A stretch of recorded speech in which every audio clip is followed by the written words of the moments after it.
Welcome to Exploring Computing. Today's video is Webpage Reproduction, the New York Times.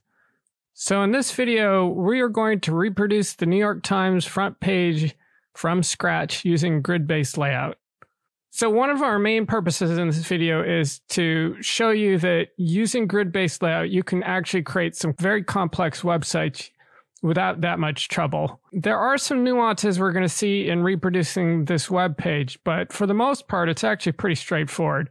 I certainly would not try to do this with either float-based layout or flexbox layout. So this move to grid-based layout has really opened up a lot of doors for people in terms of being able to create relatively complex websites without that much difficulty. So let's get started. So this is the copy of the New York Times we're going to be working with. There are a couple different things to notice about this website. First of all, you'll notice that there are three main columns as shown here, and that there are a few areas which don't really follow the column rules. So if we look at this section down near the bottom, you can see that that actually crosses two columns. So that's basically a column span. And then if we look at the photo up at the top, that also goes across multiple columns. And then there's that center row that just kind of violates the rules of the other section. I'm going to ignore that for now, and then we'll get back to it and fix it before this video is over. But for now, we're just going to assume that section's not there and that everything either follows these main three rows or is a column span on these main three rows. Now, what you've got here is on our left, this is the copy of the New York Times that we are going to create from scratch.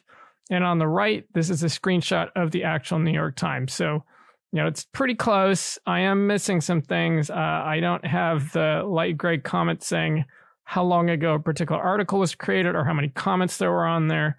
And you'll notice that I am using the lorem ipsum again, which just as a reminder, lorem ipsum is randomized Latin text from Cicero. It's quite commonly used as example text in typesetting situations. So we're going to go ahead and follow that.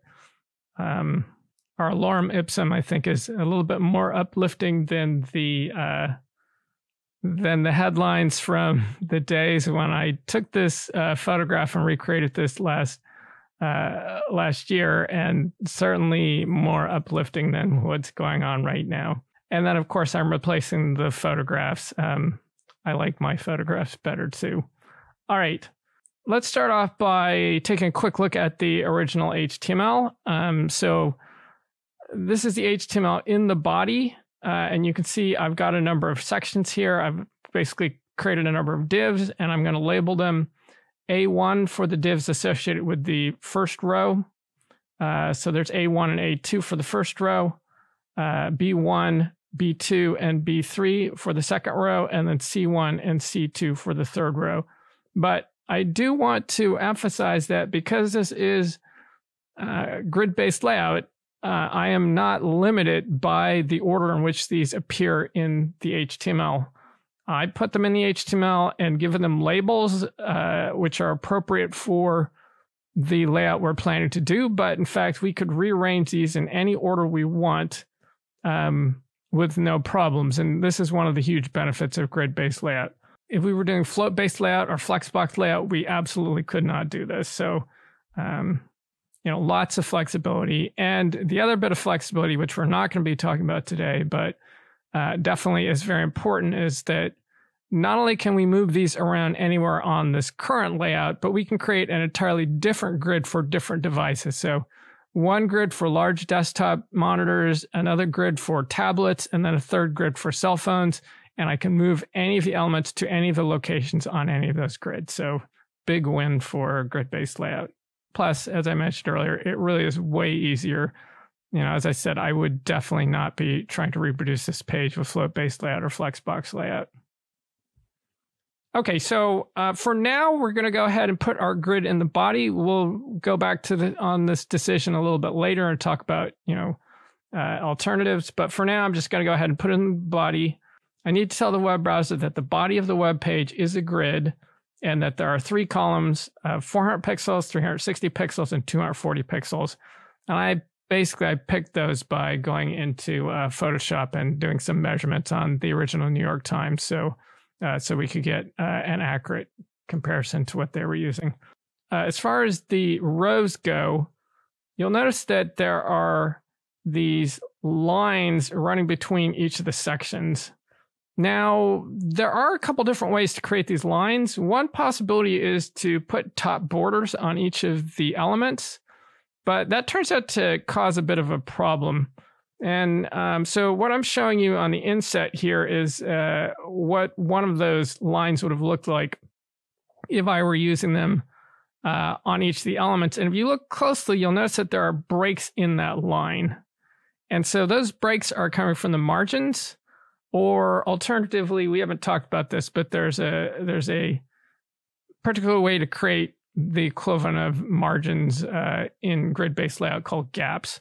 So whether you're using margins or using gaps, you are going to get breaks in that top border, and so the top border does not work very well that way. So what I've done instead is I'm going to go ahead and create divs for each of these. I'm going to give them different classes because the top line in the New York Times is actually thicker than the other ones. And so I'm going to go ahead and create different divs for each of these. I'm going to go ahead and give them classes. Now, as to where I want to put the divs within the HTML file, they do need to be children of the body because the body is where the grid's located. But other than that, I can put them directly above the divs representing the different articles and images. I can put them on the bottom. I can interspace them between each of the different rows. It doesn't really matter. I can go ahead and take any div that is a child of the body and place it within the grid set up for the body. So the exact placement of these divs is really a matter of personal choice. I went ahead and if you take a look at the source code, I'm going to go ahead and release my source to you guys. You'll see that I actually interspersed it so that the div for that double wide line up at the top is before the divs for the A section. And then I've got a div between the A section and the B section. And then I've got a div between the B section and the C section. And then I've got a div down at the bottom, but you really can place them wherever you want. Okay, and so here are the rules that I'm using to actually create the lines. You can see I am creating a border on the top of these divs that don't actually have any contents. I am setting a margin on the top and bottom of 5 pixels and a margin of 0 on the right and the left. And so remember, if you list 2 different values for the margin or the padding, the first one listed is associated with the top and the bottom, and the second one listed is associated with the right and the left. Also, you should put measurement types for each of your measurements. For example, 5px representing pixels, unless the value is 0. If you're using 0, it doesn't matter whether it's 0 inches, 0 millimeters, 0 pixels. 0 is just 0. You may also be wondering, I talked about how you couldn't use a border a minute ago because you were going to have breaks in the border. Why am I using a border now? Isn't this what I just told you a couple minutes ago wouldn't work? Well, the difference here is that these divs go all the way across the web page. The issue with the breaks is that if you have a number of different columns and your elements are breaking along those columns and you need to put margins in them, that's where the breaks are going to occur. These particular divs go across all of the columns. And so let's actually take a look at that next. And here's where I'm actually placing these divs. And so you can see I am placing one in row 1, and then row 2 is the actual contents, including the photo of Venice. And then I am placing one in row 3, and then row 4, that's the row with London Bridge in there. And then I'm placing one of these at row 5, and then row 6, that's the last section of text. And then I'm placing one at row 7. So every other row is going to have one of these divs. And then how are these divs being placed? These divs start in column 1.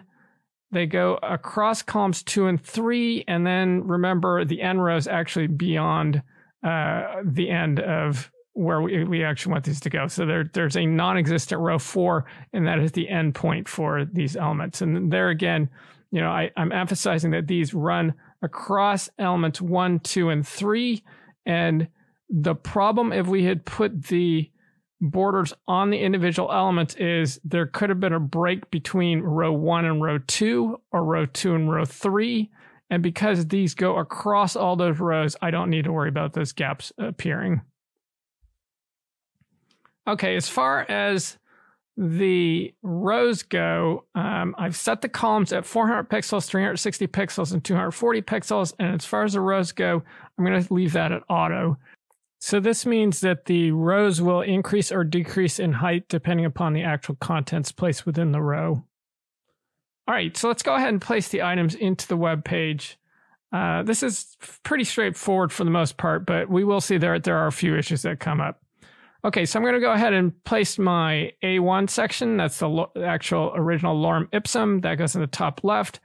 Notice that this has an H2 in it, and it's got a unordered list with a bunch of list items. And the point here is, this is a div. You can put any renderable element inside of a div. You can put photographs, you can put tables, you can put paragraphs, you can put headings. Anything can go inside of a div. So basically any one of these squares within the grid that we've defined for the main body, any of these grid elements can contain any HTML we want in them. Okay, so I'm going to go ahead and put this in row 2, because remember, row 1 is that double thick line up at the top. So I'm going to go ahead and put this in row 2 in column 1. I don't need to list an end column because this is only filling up a single square in the grid. And then I am going to go ahead and set a margin here. So you will see margins appearing at various points in my grid placement, and that's just to try and get a little bit of extra space. I'll have to admit I did not pay that much attention to making it match exactly the amount of space that the New York Times was using. But I did want a little bit of space there. If I didn't put that margin right 8 pixels, that image of Venice would be bumping right up against the text there, and that would look a little bit odd. Okay, and so here's the image itself. You can see I am putting this in row 2, same as the lorem ipsum on its left. It is going from column 2 to column 4. So that means it's crossing columns 2 and 3. Again, the end is one past where we're actually covering. So that's column 4. So this is a column spanning image. And you can see that I've given a specific width of 600 pixels. Now, this part is actually important. The width of the image will vary depending upon where we want to place it. Obviously, if I want to put it in a single column instead of multiple columns with a column span like we have here, that's going to make it much shorter. But even if we were to move it, from its position up in the top right to the left side, I would actually need to increase the width. So covering columns 2 and 3 is 600 pixels. Covering columns 1 and 2 is actually 760 pixels, and you can work that out by just looking at the width of the columns. So we can see that the left column is 400 pixels, which means the right 2 columns is 600 pixels. If we move it over to the left 2 columns, that is the 400 pixels plus the 360 pixels. So that gives us 760 pixels. So depending on how you want to place the images, you do need to increase or decrease the width. All right, so now we're going down to the next row. Remember, row 3 is actually that border between the A section and the B section. So now we're in the B section. The B section is being placed in row 4. And again, you can see I am putting a little bit of a margin there. Now, this next one's a little bit more interesting. This includes both the image as well as the caption underneath the image. And again, I mentioned this just a minute ago, but B2 is just a div, and inside a div, you can put whatever you want. So it's certainly fine for me to put both an image and a paragraph into it. Again, as with the image of Venice, we do need to set a width on this, or alternatively, I suppose you could set a height. I think the width makes a lot more sense here, though. The width's easy to calculate. We know how wide the columns are. We don't know how tall the rows are going to be. So I'm going to go ahead and set a width on this. And then I am going to also change the color of the caption down at the bottom. And I do want to shrink the text up a bit to match more or less what the New York Times was doing for their caption on their image down there. All right, and then on the far right, I'm going to go ahead and put my last element for the B section. Now, if we look closely at the original from the New York Times, you can see that there is that light gray line running vertically between the image on the left and the news article on the right. And so I went ahead and tried to reproduce that. It looks like I really should have increased the margin between that image and the border. It's a little bit hard seeing the border, but again, there's a 1 pixel solid light gray border. You can kind of see it there.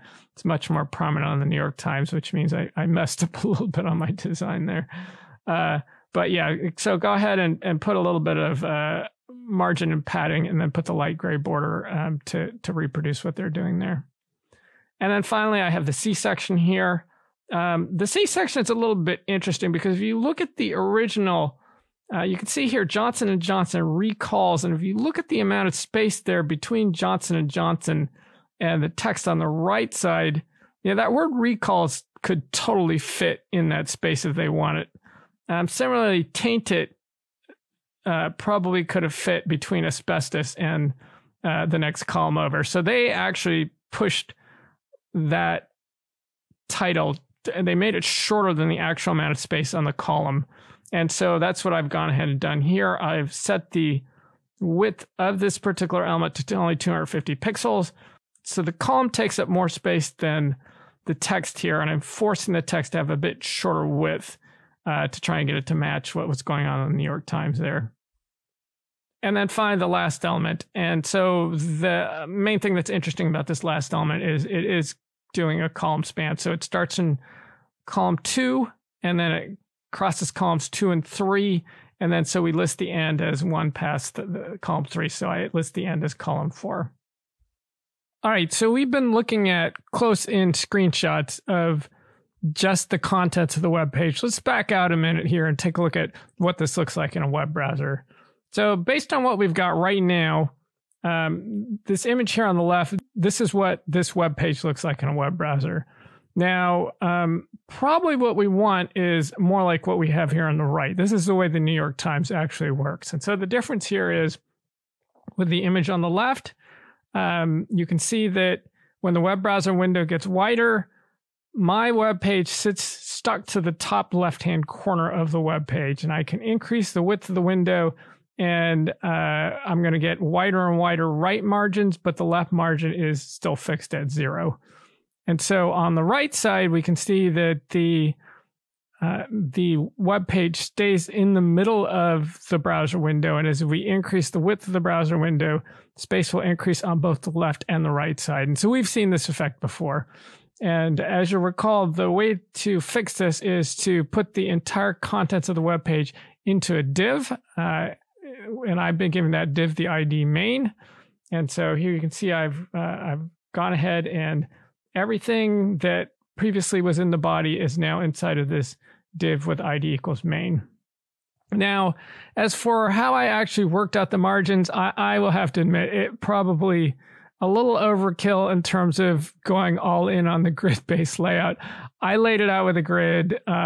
It does give you another chance to see how grid works, but I could have just put left and right margins on ID main. That probably would have been a better move, but let's go ahead and take a look at how I did this here. Okay, so I said that the body is also a grid, and that the grid in the body has 3 columns. One column is set to 1 FR, the middle column is set to 1,000 pixels, and the last column is set to 1 FR. And so you recall from our previous discussion on what FR means, FR is short for fractional. And so fractional, the FRs are going to take up the extra space not used by the fixed element. So we have a 1,000 pixel fixed element, and then any additional space in the web browser window, in this case for the width, since we're doing it with columns, that's going to be divided between our 2 FRs. And so that's going to split the extra space between the left margin and the right margin, or in this case, the left column and the right column, which are empty. And then as far as main goes, now I need to go ahead and place that in the grid that the body has. So the body has a grid. And so this is going to appear in row 1, and then it's going to be in column 2 because column 1 is that blank 1FR on the left, and then column 3 is that blank FR on the right. And so I want to go ahead and put the actual main contents of the web page into column 2. And then because I want to place the divs inside of the main div onto the web page now, that's going to go into a grid in the main element. And so I do need to define that grid. And so this grid here on ID main, this is the grid that used to be on the body. All right, let's go back to that section that I said I was ignoring. And so this is the section that does not follow the rules of the other parts of the grid. All right, so what are we going to do with this? Well, here's a close-up of it. And you can see that there's a number of different elements on here, in addition to just the fact that it doesn't follow the columns of the rest of the web page. So if you look at the top here, you can see that there's a border running across the top, but it doesn't run all the way across all 3 columns as it does in all the previous cases. It only runs across 2 of the columns. You'll also notice that last element on the far right, that is actually a caption for the image up on top of it, and so there's no border there, and it does use that light gray that they've been using for captions. And then you'll also notice that there is another line running between the 2 stories on the left. And so these are all different things that we want to make sure our solution takes care of. And so up on the top, that's the original from the New York Times, and down at the bottom, this is our reproduction. So let's take a look at how we might reproduce this. So one thing we might do is we could add an extra column. So here I've got 4 columns instead of 3 columns. The main issue here is just we're going to have to set column span on pretty much all of our elements because other than this one individual row, everybody else does not follow these rules. And so they're going to have column span in order to get rid of this extra row here.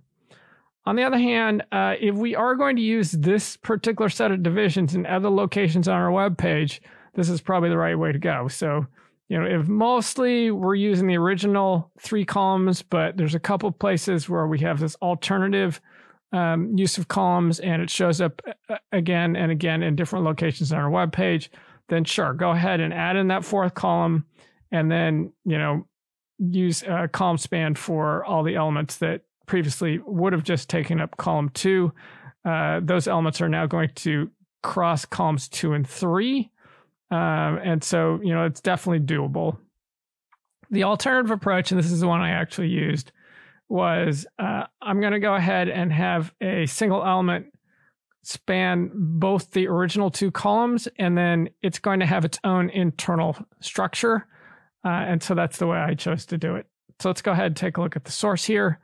You can see that I've got a div. I've given it the ID x1, and that is going to cross both those columns from the original setup. And it's going to contain 2 internal divs. One div I've given the ID xy1, and the other div I've given the ID xy2. And again, these are both inside of the div ID x1.